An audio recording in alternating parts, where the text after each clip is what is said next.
Hello दोस्तों, कैसे हो आप सभी। आशा करती हूँ आप सभी स्वस्थ होंगे। मैं आप सभी का अपने चैनल हिंदी क्लासेस में बहुत बहुत स्वागत करती हूँ। तो आप सभी को पता है भाई, मैंने आप सभी के लिए काफी महत्वपूर्ण सीरीज चला रखी है। उसमें हम एस्टेट के लिए काफी महत्वपूर्ण क्वेश्चन करने लग रहे हैं। इसमें हिंदी साहित्य, हिंदी भाषा, व्याकरण, पत्रकारिता और काव्य शास्त्र के काफी महत्वपूर्ण क्वेश्चन आपको देखने को मिलेंगे भाई। ठीक है, अगर क्लास आपको अच्छी लगे तो क्लास को ज्यादा से ज्यादा शेयर करें, लाइक करें और कमेंट भी जरूर से जरूर करें। और चैनल को सब्सक्राइब करना बिल्कुल भी ना भूले भाई। जिस बच्चे ने चैनल को सब्सक्राइब नहीं किया तो वो बच्चा चैनल को सब्सक्राइब जरूर से जरूर करे।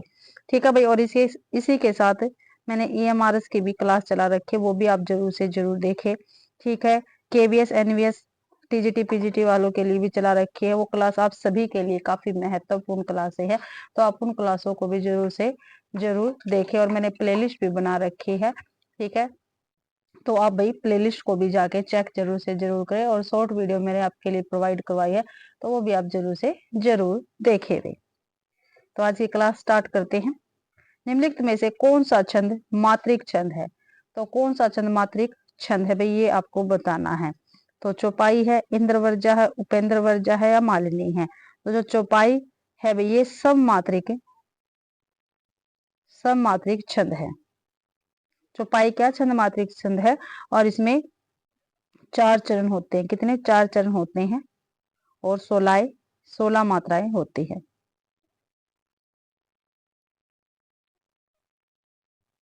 अगला क्वेश्चन, निम्नलिखित में से कौन सा अर्ध सममात्रिक छंद नहीं है। अर्ध सममात्रिक छंद इनमें से कौन सा नहीं है, वो आपको बताना है। ठीक है, तो बरवे, द्रुत विलंबित, सोरठा या उल्लाला। जो द्रुत विलंबित है ये अर्ध सममात्रिक छंद नहीं है। जो द्रुत विलंबित छंद है ये वर्णिक छंद है। क्या है? ये वर्णिक छंद है, ये आपको ध्यान रखना है। और इसके प्रत्येक चरण में 12-12 वर्णों पर क्या है? यति होती है, ये भी आपको ध्यान रखना है। ठीक है, जबकि बरवे, सोठा, उलाला, दोहा, ठीक है, इनके साथ साथ जो दोहा है ये भी अर्ध सममात्रिक छंद रहेगा। अगला क्वेश्चन है, निम्न में से शब्द अलंकार है। तो शब्द अलंकार इनमें से कौन सा है, ये आपको बताना है। तो भाई उपमा, रूपक, यमक या उत्प्रेक्षा। तो भाई जो यमक अलंकार है ये शब्द अलंकार है।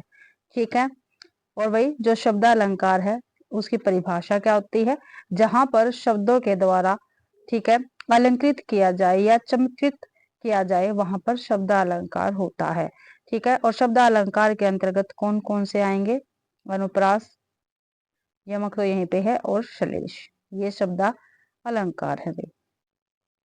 अगला क्वेश्चन है, कारण के अभाव में कार्य होने पर कौन सा अलंकार होता है। तो कौन सा अलंकार होता है भाई?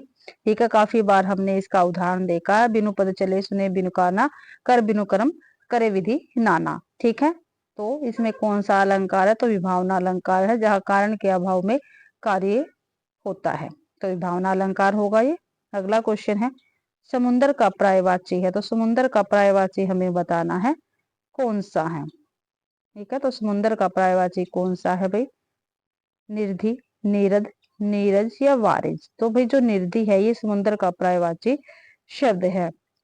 और भी समुद्र के पर्यायवाची शब्द है, जैसे सागर, पयोधी, उद्धि, पारावार, नदीश, जलधि, वारिधि। भाई जो जल के पर्यायवाची यानी पानी के पर्यायवाची है उसके पीछे अगर धी लग जाता है तो वो समुद्र का पर्यायवाची हो जाएगा, ये आपको ध्यान रखना है। अगला क्वेश्चन है, उधम का विलोम शब्द क्या होगा। तो उधम का विलोम होगा आलस्य। क्या होगा? आलस्य होगा। सफल का विलोम क्या होगा? असफल, यहाँ पे दे रखा है। निद्रा का विलोम क्या होगा? जागरण। ठीक है, अगला क्वेश्चन है, यथा संभव में कौन सा समास है। जो यथा संभव है इसमें कौन सा समास है। तो तत्पुरुष है, द्वंद्व है, द्विगु है या अव्ययभाव है। तो इसमें अव्ययभाव समास रहेगा। डी आंसर अपना बिल्कुल सही है भाई। ठीक है, अव्ययभाव इसमें समास रहेगा। और अव्ययभाव समास की परिभाषा क्या होती है? जिस समास का प्रथम पद या तो अव्यय हो या वो उपसर्ग हो। ठीक है, तो वो विभाव कहलाता है, जैसे यथाशक्ति, यथासंभव, भरपेट आदि। सज्जन का संधि विच्छेद होगा, तो सज्जन का संधि विच्छेद क्या होगा? सच प्लस में जन, सत प्लस में जन, सज प्लस में जन या सह प्लस में जन। तो बी आंसर अपना बिल्कुल सही है, सत प्लस में जन होगा और इसमें व्यंजन संधि है, क्योंकि व्यंजन के मिलने से इसमें विकार उत्पन्न हो रहा है। अगला क्वेश्चन है, वागीश का संधि विच्छेद क्या है? तो वाग प्लस में ईश, वाग प्लस में ईश, वाग प्लस में ईश या वाग प्लस में ईश। तो वाग प्लस में ईश, ये आंसर बिल्कुल सही रहेगा। और ये भी व्यंजन संधि का उदाहरण है, क्योंकि यहाँ पे व्यंजन है और यहाँ पे स्वर है। ठीक है, या तो व्यंजन से मिले या स्वर व्यंजन आपस में मिले तो वहां पर व्यंजन संधि होता है। अगला क्वेश्चन है, जिस वस्तु या व्यक्ति के द्वारा भाव जगाए जाते हैं उसे क्या कहते हैं? जिस वस्तु या व्यक्ति के द्वारा भाव को जगाया जाता है उसको क्या कहते हैं? अनुभाव, संचारी भाव, आलंबन या आशय। तो उसको भाई आलंबन कहते हैं। जिस वस्तु या व्यक्ति के द्वारा भाव जगाए जाते हैं उसे आलंबन कहते हैं। और आलंबन के दो भेद होते हैं, मैंने पहले भी आपको बताया आलंबन के कितने भेद है, दो भेद होते हैं, आशय और विषय। अगला क्वेश्चन है, उपेंद्र वर्जा छंद के एक चरण में कितने वर्ण होते हैं? जो उपेंद्र वर्जा छंद है इसके एक चरण में कितने वर्ण होते हैं? तो 8, 11, 14 या 16। तो इसमें भी 11 वर्ण होते हैं। ठीक है, ये आपको ध्यान रखना है। आगे काव्यांश दे रखा है और इसको पढ़कर हमें प्रश्नों के उत्तर देने हैं। सन निर्जर बह गया, रेत जो तन रह गया, आम की है डाल जो सूखी दिखी, कह रही है अब यहाँ पिक या सिखी नहीं आते, पंक्ति में वह हूं लिखी नहीं जिसका अर्थ। जीवन रह गया, दिए हैं मैंने जगत को फूल फल, किया है अपनी प्रतिभा से चंकित चंद, पर अनश्वर था सकल परिवित पल, ठाठ जीवन का वही जो बह गया। अब नहीं आती पुलिन पर प्रियतमा, श्याम तिरण पर बैठने को निरुपमा, बह रही है हृदय पर केवल अम्मा, मैं अलक्षित हूँ यही कवि कह गया। तो भाई ये हमने या पद्यांश क्या है, काव्यांश। अब इसके क्वेश्चन आंसर करेंगे। काव्यांश में आए पिक का क्या अर्थ है? तो पिक का क्या अर्थ होता है? तो कोयल, कौवा, कबूतर या हंस। तो भाई क्या है? कोयल। और जो भी हमें हमने पद्यांश पढ़ा है, ठीक है, ये काफी महत्वपूर्ण है, काफी बार पेपर में पूछा गई है। यहाँ से लाइन, सन निर्जर बह गया, रेत जो तन रह गया। तो आप मुझे कमेंट बॉक्स में जरूर से जरूर बताएंगे ये कौन से कवि की पंक्तियां हैं। तो पिक का क्या अर्थ है? कोयल है, ये आंसर अपना बिल्कुल सही है।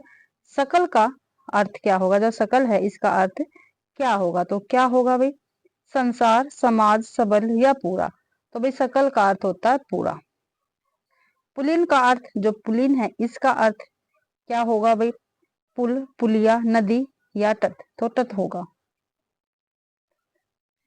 सन निर्जर में कौन सा अलंकार है? तो इसमें रूपक अलंकार होगा। सन निर्जर में रूपक अलंकार है और रूपक अलंकार की परिभाषा क्या होती है? जहां उपमेय में उपमान का अभेद या आरोप किया जाता है वहां पर रूपक अलंकार होता है। काव्यांश का केंद्रीय भाव क्या है? तो काव्यांश का केंद्रीय भाव क्या है? उपलब्धियों का बखान, आत्मचिंतन, पश्चाताप या ग्लानि। तो आत्मचिंतन क्या है? काव्यांश का केंद्रीय भाग है। आगे गद्यांश दे रखा है, ठीक है, इसको पढ़कर हमें क्वेश्चन आंसर करने हैं। प्रेम और श्रद्धा में अंतर यह है कि प्रेम स्वाधीनता कार्यों पर उतना निर्भर नहीं, कभी कभी किसी को रूप मात्र जिसमें उसका कुछ भी हाथ नहीं उसके प्रति प्रेम उत्पन्न होने का कारण होता है, पर श्रद्धा ऐसा नहीं है। किसी की सुंदर आंख या नाक देखकर उसके प्रति श्रद्धा नहीं उत्पन्न होगी, प्रीति उत्पन्न हो सकती है। प्रेम के लिए इतना ही बस है कि कोई मनुष्य हमें अच्छा लगे, पर श्रद्धा के लिए आवश्यक यह है कि मनुष्य किसी बात में बड़ा हुआ होने के कारण हमारे सम्मान का पात्र हो।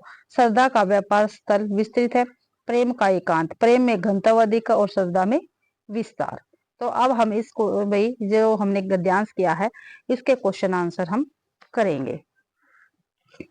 किसी की, पहला क्वेश्चन है, किसी की सुंदर आंख देखकर उसके प्रति हो सकती है, प्रीति हो सकती है। तो वो किस चीज की प्रति हो सकती है? प्रीति श्रद्धा, भक्ति या करुणा। तो भी प्रीति हो सकती है। आगे देखते हैं क्वेश्चन। किसी मनुष्य का अच्छा लगना किसके लिए पर्याप्त है? तो किसके लिए पर्याप्त है? श्रद्धा, भक्ति, प्रेम या दया? तो प्रेम के लिए पर्याप्त है किसी मनुष्य का अच्छा लगना। अगला क्वेश्चन, श्रद्धा के लिए जरूरी है कि मनुष्य हमारे अभिमान का पात्र हो, अपमान का पात्र हो, सम्मान का पात्र हो या हास्य का पात्र हो? तो सी आंसर अपना बिल्कुल सही रहेगा। श्रद्धा के लिए जरूरी है कि मनुष्य हमारे सम्मान का पात्र हो भी। अगला क्वेश्चन, निम्नलिखित में से कौन सा कथन गलत है? तो कौन सा कथन गलत रहेगा? श्रद्धा का व्यापार स्थल विस्तृत है, प्रेम का व्यापार स्थल एकांत होता है, प्रेम में घनत्व अधिक है, श्रद्धा में विस्तार कम है। तो भाई श्रद्धा में विस्तार कम है, ये क्या है? गलत है। बाकी सभी क्या है? ठीक है। गद्यांश का सर्वाधिक उपयुक्त शीर्षक क्या होगा? तो क्या होगा भाई गद्यांश का सबसे उपयुक्त शीर्षक? तो श्रद्धा और प्रेम। आगे फिर एक काव्यांश है, इसको पढ़कर हमें फिर प्रश्नों के उत्तर देने हैं। सवानों को मिलता दूध भात भूखे बालक अकुलाते हैं, माँ की हड्डी से चिपक ठिठुर जाड़ों की रात बिताते हैं, युवती के लज्जा वसन बेच जब ब्याज चुकाए जाते हैं, मालिक जब तेल फुलेलों पर पानी सा द्रव बहाते हैं, पापी महलों का अहंकार देता मुझे को तब आमंत्रण, झन झन झन झन झन झनन झनन। ठीक है, काफी महत्वपूर्ण पंक्ति और काफी बार पेपर में पूछी गई है। तो आप मुझे कमेंट बॉक्स में दोनों की दोनों पंक्तियां बताएंगे। ऊपर भी मैंने आपको पूछा है, ठीक है, और यहाँ भी पूछा है भी ये पंक्तियां कौन से कवि की हैं। क्वेश्चन है सवानों का आशय है, तो सवानों का क्या आशय? सौजन, कुत्ता, पशु या बंदर? तो भाई कुत्ता, बी आंसर अपना बिल्कुल सही रहेगा। और कुत्ते को कुकर भी कहा जाता है। ठीक है, पशु का पर्यायवाची क्या रहेगा? जानवर। ठीक है, पशु का पर्यायवाची भी काफी बार पेपर में पूछा गया है। तो जानवर, जीव, वन्य प्राणी, ये आपको ध्यान रखना है। और बंदर का पर्यायवाची क्या रहेगा? बंदर का वानर, मरकट, कपि, शाखा मृग। सौजन, इसका पर्यायवाची है अपने परिवारीजन, सगे संबंधी।